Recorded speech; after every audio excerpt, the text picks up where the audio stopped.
We've got another review for you here on the Screen Team, and for this next review, being joined by Jake. And this next movie is very, very special to Jake, but not only to Jake, but also to his lovely bride. This next movie is a film called Forgetting Sarah Marshall, and correct me if I'm wrong, Jake, this is the first movie that you and your wife saw as a couple, right? It was your first date. This was our first date, where we actually went out to the movies. We actually went on a date. I think we'd been dating for like a couple weeks before. But anyway, yeah, so this is our first date movie, and so it's special to us, and plus it's just a hilarious movie. Yeah. Some people pick romantic comedies and, like love stories, and this one has some of those elements in it as well, and it has some very, very raunchy comedic elements to it as well. When you guys saw it the first time, what were you guys' thoughts? We thought it was pretty hilarious, really. And I was a little bit nervous because, Candy and I had already been friends for quite a while, and we'd seen other similar movies together like that, like some of the Judd Apatow movies that had been out at the time and things like that. And I was like, I kind of knew her sense of humor, so I thought, this could be a good bet, but I expected it to be a little more rom-com than what it was, but I thought it's great performances and just a funny movie. Sure. We got Jason Segel. He is he's the main character of this film, and from the very get-go, we noticed that Jason Segel, he gets his heart broken, and when he gets his heart broken, his whole life basically crashes before his eyes. Oh yeah, he doesn't handle it very well, especially when the time comes for Sarah Marshall to his love interest or former love interest breaks up with him. It's kind of inopportune because he'd was cleaning himself up, kind of just got out of the shower. So you get some hilarity out of that, some cringeworthy scenes out of that. So,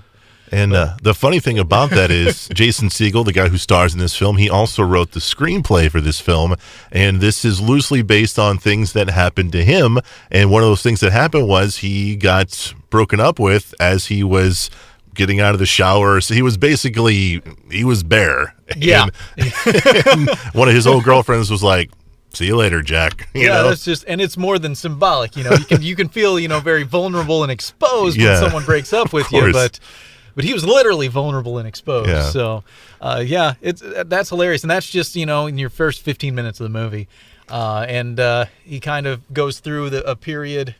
He's a music composer for a crime TV show that his ex-girlfriend Sarah Marshall stars in. Right. And so he goes through some rough patches there in L.A. and decides he has to get away from it and decides to go on Hawaiian vacation.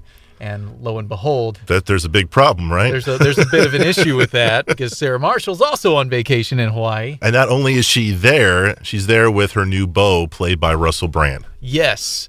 Rock star Aldous Snow, and who had his own spin-off movie with Get Him to the Greek. Right. The character did. But it's just one of the funniest characters in the movie. You know? It's just that typical kind of oblivious rock star who thinks he's wiser than everybody else, who's who's gotten clean and thinks he's better than everybody else. Right. A lot of good scenes with him, and even Jonah Hill is in this film as well, and he's playing a different character than what he played in Get Him to the Greek. He's basically just a waiter at this Hawaiian resort, and he is just gaga over Russell Brand in this film. Oh yeah, he's a big Infant Sorrow fan. That's the name of Aldous Snow's band. And I like the name, man. I do. It's a pretty good one. It's a pretty good one. And he's just a waiter at the resort. And all the characters at resorts are, they're for the time, this being the late double aughts when this movie came out, a lot of these were kind of coming to the top of their prime in Judd Apatow movies and things like that. You had Bill Hader had a small part in this movie. You had I'm trying to remember his name, Craig. I don't think he was in Craig Robinson. Craig Robinson was in this movie. I don't think he was, man. I think that was somebody else. That was somebody else. But he plays that Craig Robinson part. I think it was a part meant for Craig Robinson, but it wasn't him. They couldn't get him. So it's been a little while since I've watched the movie, but Jason Bateman's in this movie. And, one of the Baldwins is in it as well. One of the Baldwins is Bailey, I think.